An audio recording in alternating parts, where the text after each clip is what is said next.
World war 1 में एक व्यक्ति कार्ल नाम से अपने एक बीवी 2 बच्चों के साथ रहा करता था, लेकिन उसे हर रात सपने आते थे। उसके पूर्व उससे कह रहे हैं कि तुम्हारी सच्ची मोहब्बत यहाँ नहीं 7 समुंदर पार जाकर मिलेगी। और ये सपने उसे रोजाना रात को आते थे। फिर एक दिन जर्मनी छोड़कर यूएसए भाग गया, तो वो भागकर फ्लोरिडा आया और उसने अपनी बीवी और 2 बच्चों को जर्मनी में ही छोड़ दिया। कुछ ही सालों में उसने अपने नकली कागजात वहाँ पर के बनाए और उन नकली कागजों से वहाँ पर एक जॉब भी करने लगा। उसने अपने परिवार को तो यूएसए जब बुलाया, लेकिन वो उसके साथ परिवार के साथ कभी रहा नहीं। अब कार्ल टेस्लर अमेरिका के की वेस्ट में उसे थोड़ा बहुत समय हो चुका और उस समय में वो हॉस्पिटल में एक रेडियो तकनीशियन बन चुका था और वो खुद को एक दूरदृष्टि का इंसान मानता था। उस समय पे रेडियो टेक्नीशियन की जॉब होना कोई आम बात नहीं थी, काफी बड़ी बात हुआ करती थी। रेडियोलॉजिस्ट वो होते हैं जो एक्सरे, सिटी स्कैन और इन सब चीजों का उपकरण का यूज करके बीमारी का पता लगाते हैं। 53 ईयर्स, लेकिन उसे स्टिल वो सपने आया करते थे जिसमें उसके पूर्वज उसे कहा करते थे कि तुम्हारा असली प्यार तुम्हें 7 समुद्र पार जाकर मिलेगा। कार्ल को नहीं लगता था कि ये सपने सच है, क्योंकि इतना लंबा समय हो चुका था और उसे कोई नहीं दिखा था जो उस जैसा दिखता हो जैसा उसे सपने में दिखता है। एक दिन अस्पताल में एक लड़की आती है जो कि काफी खूबसूरत और लंबे काले बाल थे, उसके आंखें नीली, और कार्ल देखकर हैरान था क्योंकि ये वही चेहरा था कार्ल के सपनों में आया करता था। और उसके लुक्स को से कार्ल को लगा ये एक अमेरिकी महिला है। फिर हमें कार्ल को पता लगता है ये अपने टीबी के इलाज के लिए, रिपोर्ट से पता पड़ा उनका नाम हेलेना है।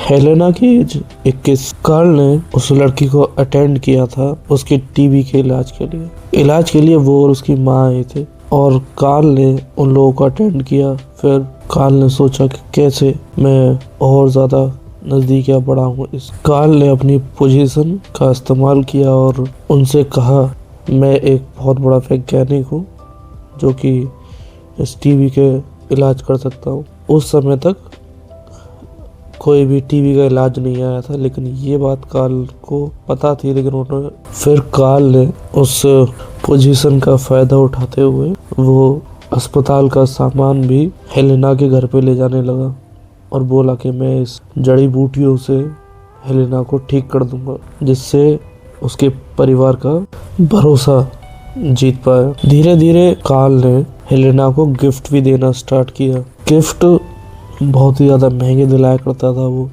जैसे कि ज्वेलरी, रेशम के कपड़े, और उसने हेलेना के कमरे में एक इलेक्ट्रिकल पंखा भी लगवाया था जो कि उस समय बहुत बड़ी बात हुआ करती थी। और अपनी बातों में थोड़ा सा अपना प्यार का तड़का भी मारा करता था ताकि धीरे धीरे बातचीत आगे बढ़े।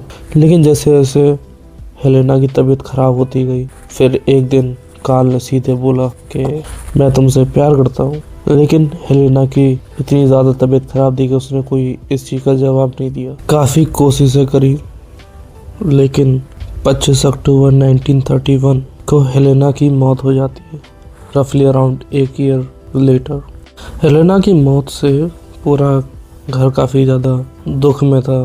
कार्ल भी बहुत ज़्यादा दुख में चला गया था। लेकिन कार्ल ने हेलेना के मौत पर उसका जितना भी खर्च था वो सारा खर्च कार्ल ने खुद उठाया और उसके लिए एक शानदार मकबरा भी बनवाया और उस मकबरे की चाबी हमेशा कार्ल के पास ही रहती थी। तो 2 साल तक कार्ल हर रात उस मकबरे के अंदर जाता और फिर हेलेना से बातें करता। लेकिन अप्रैल 33 में उसका पागलपन चरम पर पहुंच गया। वह हेलेना की लाश को मकबरे से निकालकर एक खिलौना गाड़ी में लाद कर घर ले आया। जैसे जैसे हेलेना का शरीर सड़ता गया, कार्ल उसे ठीक करता रहा। हड्डियों को साथ रखने के लिए पियानो की तारों का इस्तेमाल किया और कपड़े टंगाने वाले हैंगर का इस्तेमाल किया। जैसे खाल गलना स्टार्ट हुआ तो उसने मोम और प्लास्टर ऑफ पेरिस में भीगे हुए सिल्क के कपड़े का लेप लगाया। आँखों के लिए कांच की 2 बॉल्स ही लगा दी ताकि वो जिंदा दिखे। बाल के लिए उसने उसी के बालों का एक विग जो कि उसकी माँ ने दिया था काल को, वो और सड़न की स्मेल को छुपाने के लिए वो बहुत तरह के परफ्यूम यूज करा करता। काल ने हेलेना की लाश को एक डॉल बनाकर उसको गहने और महंगे कपड़े पहना अपने बिस्तर पर रखता, उसके साथ सोता और डांस भी करता था। अब उसके आस पड़ोस में बहुत सारी अफवाहें उड़ने लगी क्योंकि काल को उसके पड़ोसी खिड़कियों में एक डॉल के साथ देखते कि वो उसके साथ नाच रहा है। लोगों ने ये भी देखा कि काल ने अचानक से ही सेमेटरी में जाना बंद कर दिया है। तो 1940 में हेलेना की बहन इन सब खबरों से परेशान हो चुकी थी, तो वह काल के घर की ओर रवाना हुई। और जब वो काल के घर पहुंची, जैसे ही काल ने गेट खोला तो हेलेना देखती है वहाँ एक डॉल खड़ी है। पहले तो उन्हें अजीब सा लगा, फिर उसके बाद जब उन्हें ठीक से पहचाना तो उनके पैरों तले जमीन खिसक गई। हेलेना की बहन ने देखा कि उसकी बहन एक डॉल की तरह बिस्तर पे लेटी हुई है। हेलेना की बहन ने पुलिस को कॉल लगाया और फिर मामला कोर्ट गया और कोर्ट में ये चीज पता पड़ी हेलेना की बहन को कि काल पर कोई मुकदमा नहीं चल सकता क्योंकि अपराध को हुए बेहद समय बीत चुका था, वह आजाद हो गया।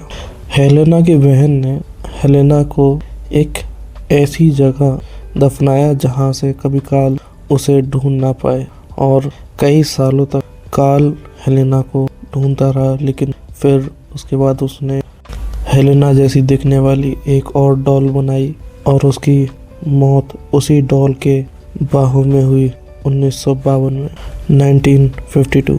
वीडियो देखने के लिए शुक्रिया and I see you around.